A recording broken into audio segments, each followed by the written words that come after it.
Hey everyone, I am Dylan Mitchell, and this is the Rincon Horizons podcast, where we talk about what it means to reach the summit on your leadership journey.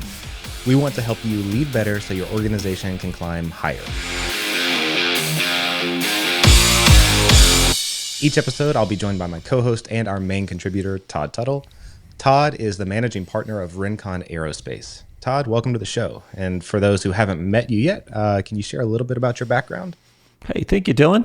And wow, am I excited to be back in the podcasting seat. This is fun. Dylan and I have a lot prepared for you. I can't wait to get started. Dylan, thank you for joining me as well. Absolutely. Great to be here. So as far as my background, again, it's an audio podcast, so our listeners can't see. But if you could see I have a lot of gray hair. Been around the industry for a while. I am an aerospace executive and engineer. I really spent most of my career developing flight control systems for aircraft, or really a lot of it leading teams who do that. I've worked for Boeing, I've worked for Raytheon, I worked for Moog Aircraft, and I've worked with nearly every major aerospace OEM in the Western world. You know, think about companies like Lockheed or Northrop or Airbus or Bell or Embraer. I've worked with all of them. I've worked on several of their major projects, and that's quite the resume, just right off the bat. Well, thank you. It's been a privilege and an honor to work on so many cool things that fly. I like to say there's nothing cooler than being at an air show and watching something you design fly over your head. Oh, man. I guess maybe the cooler thing would be flying that thing. I'm not a pilot. I don't do that. But standing at an air show, watching things fly over your head that you designed, it is cool. Yeah. And I've worked several major projects. I know from our pre-production meeting, Dylan, that you're a Top Gun fan. Oh, absolutely. So, and I don't know if you're a purist, the original Top Gun, or if you're a Top Gun Maverick fan, or if that makes a difference. But if you think about the jet in Top Gun Maverick, that was an FNA-18 ENF Super Hornet, and that was the very first program I was part of designing. Oh, wow! And I said I'm a flight control system designer, so I spent a lot of years thinking about helping take that airplane from a piece of paper to a real thing. And I remember. The first day we were trying to move the flight control systems, I got a call about 2 a.m. They were having problems with the leading edge flap. They had some questions, and I said, "Hey, I'm not going to answer it on the phone. I'm coming in." So 4 a.m. that morning, I was sitting there just outside the cockpit as we moved the leading edge flaps the first time. So I love cool things about Super Hornets. So I had the privilege to do that. Wow. And then for the past 3 years, I was at Siemens Digital Industry Software, and some of you may know. If you, hopefully some of you are listeners from my previous podcast. I was on a different podcast at Siemens called Talking Aerospace Today. So hopefully we've inherited some listeners from that. And if you're interested in space or systems engineering or things like that, Patty Russo and I just finished a 4-part series on those two topics a few months ago. So check them out wherever you get your podcasts. I'll say this, if I can interject, I don't understand all of the technical aspects of the podcast with that 4-part series that you mentioned, but just as a passive listener, kind of doing my homework, getting ready to co-host this show with you, I got a chance to listen to those, and they're great. Well, thank you for that. Thank you for that, Dylan. So that was the previous podcast, and as Dylan said, I've kind of stepped out on my own and started my own business now, doing executive level consulting at a company called Rincon Aerospace, where I'm the managing partner. And I've had several leadership roles in my career. You know, I talked about the different companies. I've been a chief engineer, director of engineering, vice president for aerospace and defense, done lots of things with leadership in aerospace. That's kind of my background. Right. And so, with this podcast, you're launching a new aerospace consulting company and a new podcast all at the same time. And just logistically, I know that that's a lot of lift. No pun intended. So what is this podcast really going to be about? Is it focused on aerospace leadership, or is it something maybe a little bit bigger than that? Well, first off, what am I thinking? A business and a podcast, and we'll talk about a video cast too, but it's a journey, right? It's going to be fun, and we'll see later. Dylan's helping me do some of that. But in terms of what this podcast is about and all this, and as I said, I'm an aerospace geek, and you'll hear that, and over the podcast, I think you'll find out Dylan is too. I love aerospace, but some things transcend aerospace, and leadership is one of those things. And some of the lessons I've learned leading aerospace companies and many other organizations, leading in churches and other aspects of my life, I've learned that leadership is larger than aerospace. And I really wanted this podcast to be broader than aerospace and really even broader than just business leadership, because all of us are leaders in many aspects of our lives. And the better we are at leading, the better all of our organizations, our businesses, our cities, our states, our schools, our churches, our families, the better all those organizations operate. Any organization needs great leadership to thrive.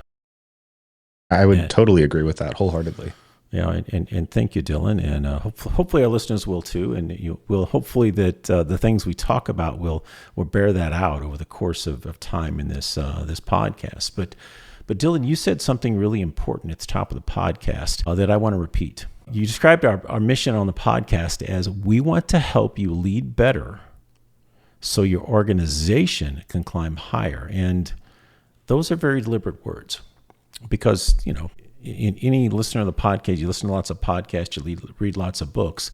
There's all kinds of leadership podcasts and books and seminars out there about growing as a leader so you can get ahead for yourself. And that's not necessarily bad. I've listened to a lot of those books and podcasts too, but that's not what this podcast is about. It's not about self-help.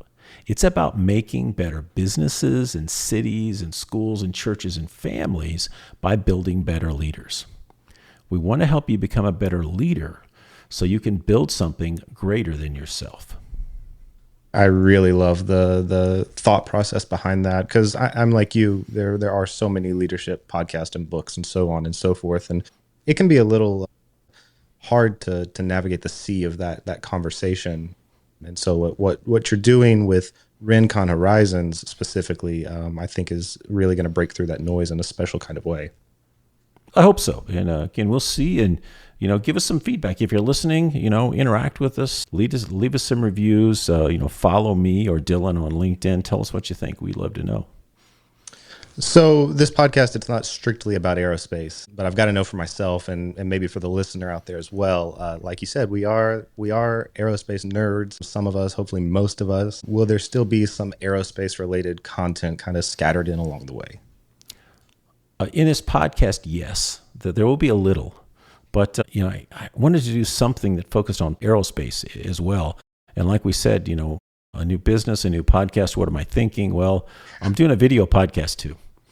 Oh man, call me crazy, but I'm just jumping in head first. And the video podcast is going to be called the Rincon Aerocast, and it is all aerospace and defense all day long. Dylan, I'm very fortunate to live just a few miles away from one of the really world-class aerospace museums in the country. It's the Pima Air and Space Museum, and I'm going to take my iPhone out and just walk around with the jets, taking pictures, shooting video of me walking among the jets, talking about the past, the present, and the future of aerospace and defense. I'll talk about news and trends and all sorts of stuff. That's the Rincon Aerocast, and we'll put more about that in the show notes. So didn't want my regular listeners of Talking Aerospace today to think that I was abandoning the discussion of aerospace. I'm not. I'm just adding something new. That's what this podcast is about.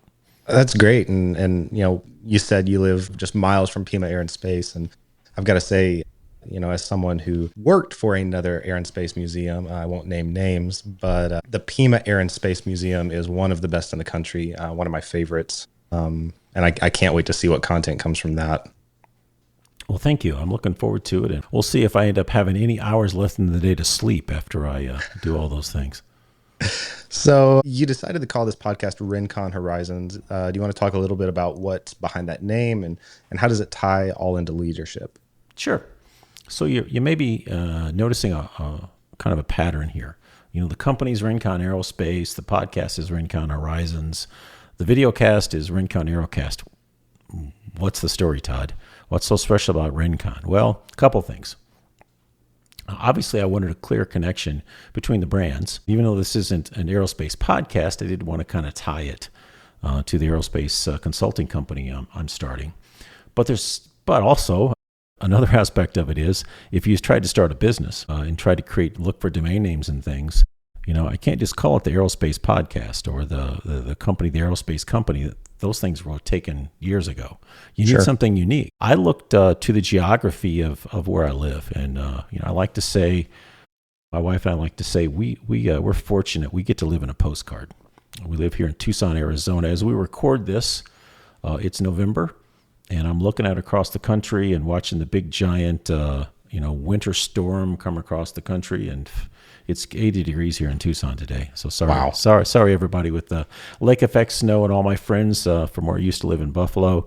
Not so much in Tucson. We're fortunate to live in Tucson, and if you know Tucson very well, if you've been here, you know that Tucson is a valley that sits between 5 mountain ranges. And if you walk outside my front door and turn left, you look right up, and there's the Rincon Mountains. Absolutely gorgeous mountain range as far as I'm concerned. And I chose to use Rincon in the name of all these things for lots of reasons. One of the cool things about the name Rincon is the name Rincon comes from the Spanish word for corner.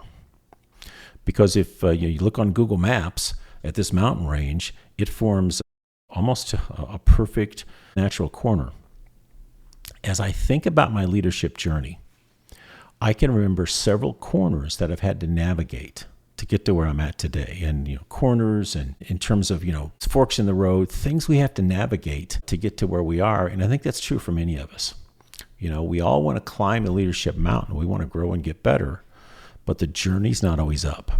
Sometimes that path is horizontal. Sometimes it's even down before we climb up. That's what I wanted this podcast to be about. That's why it's Rincon Horizons.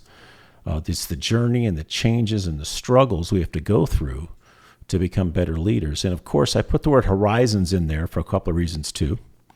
When you think about a journey or leadership, you think about reaching further, what's next, where can we go, what can we accomplish, what can the organizations and the people we lead accomplish if we become better leaders in all aspects of our lives. And of course, there's the aerospace angle too, because Horizons is kind of Sure. aerospace related. And, we'll probably, even though it's a leadership podcast, I'm sure aerospace will find its way in here and there and everywhere because, I love aerospace and I just can't help myself.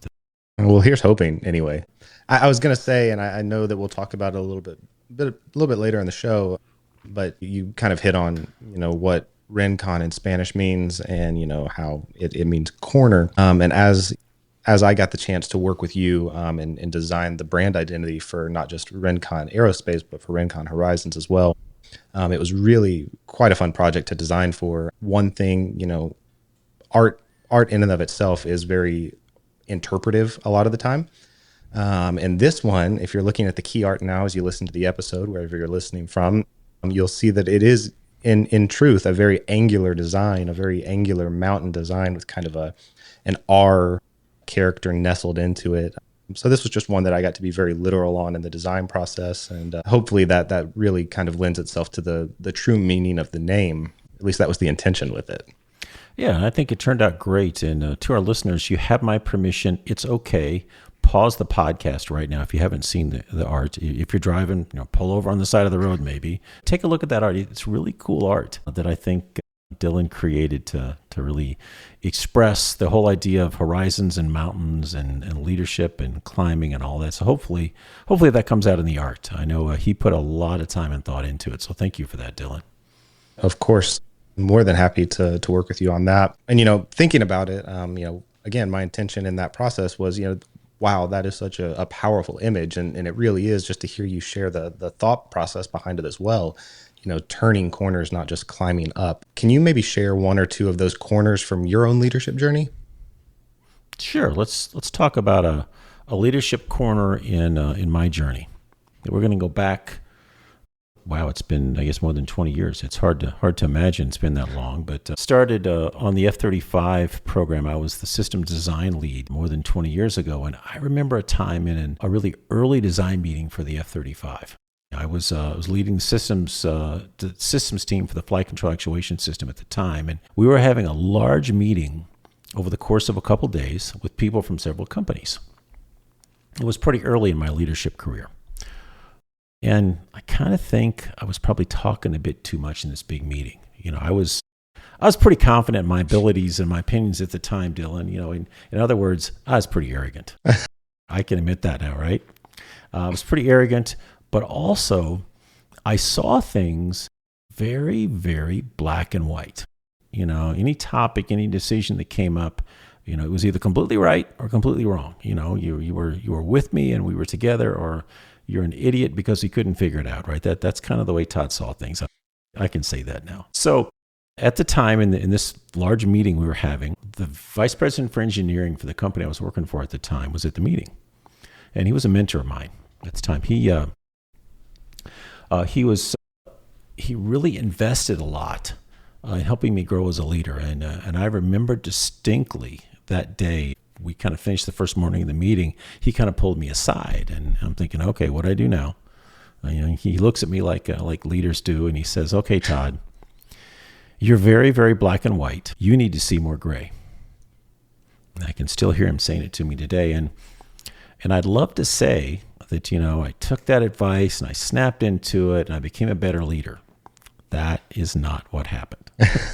I didn't just take that advice and run with it. So I'll see if I can explain, the immature thought process I had at the time, and maybe how I've grown as I've kind of rounded that leadership corner.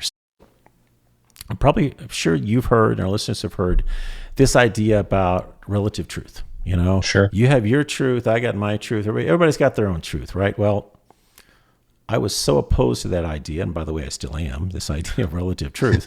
And I just assumed immediately that that's what this leader was talking to me about. He was talking about relative truth. I'm like, I want nothing to do with relative truth. What do I need to see the gray? It's right or it's wrong, And I'm an engineer, right? Gravity's true. If I jump out of an airplane without a parachute, or you do, if we both do, we're both going to fall and die, right? That's what we're going to do. That's what I was going to say. As an engineer, right. Relative truth and black and white, that's kind of how you think, right? It's how you think. It's what I was taught. It's how I thought, right? And, it's true for all of us. If we jump out of that airplane, we're gonna die, right? Whether or not you agree. This is true in so many aspects of our lives. But over time, what I began to realize, my mentor wasn't talking about relative truth at all. That wasn't his point. His point, he was talking about business and about organizational leadership. Okay. Now, like you said, gravity may be universally true, right? Like you said, I was an engineer. Most things about designing an aircraft, people may think most things about designing an aircraft are pretty black and white. You just do an equation and it works. The reality is that's not true. You can think about things like, how should we structure the teams to design and manufacture this aircraft? That's not black and white universally true. Even something more technical, like what's the optimal architecture that balances performance and safety for that aircraft? That's not black and white. It's not like that. And my mentor could see that I had applied the laws of physics and math to everything in my world, right? I thought I could answer any question or solve any problem with an equation. Well, what I learned in leadership over time is that people don't work like that. You can't just apply a formula to say this is how a person's going to work, right? And while I certainly believe then and believe now leaders should be decisive, they should never assume they've cornered the market on wisdom. Right? That's good. One of the best things any leader can do is listen to other people, other opinions. And that's especially true when those other opinions are different from yours. Great leaders are never threatened by people who are smarter than them, or who know or people who know more than they know. I mean, arrogant people like I was then, I was threatened by that, but real leaders aren't, right? Real leaders aren't threatened by that. Great leaders welcome those conversations, and they see them as opportunities to grow and get smarter themselves. And I think that's what my mentor was saying to me that day. Todd, you need more gray. You need to have some fuzzy conversations with people that don't agree with you, and not just shoot off your mouth thinking you know everything in the world. And I think that's what he was telling me. And that conversation, that leadership corner, was more than 20 years ago. And I think I'm still learning from that wisdom in that simple statement today. Man, that's incredible. That's wow. I want listeners to go back and hopefully, whatever platform you're listening on, I know some of them have the option to bookmark an audio clip. Just that statement that leaders should be decisive, but they should never assume they have cornered the market on wisdom. I think there's a lot of truth in that, regardless of at what level you find yourself leading. Thank you, Dylan. Wow, we're really just getting into the heart of this episode, but we're about out of time for this one. So I want to take a pause right now and we'll pick this conversation up on our next episode. For now, this has been Dylan Mitchell alongside Todd Tuthill. Thanks for listening, and we'll see you next time on the Rincon Horizons podcast.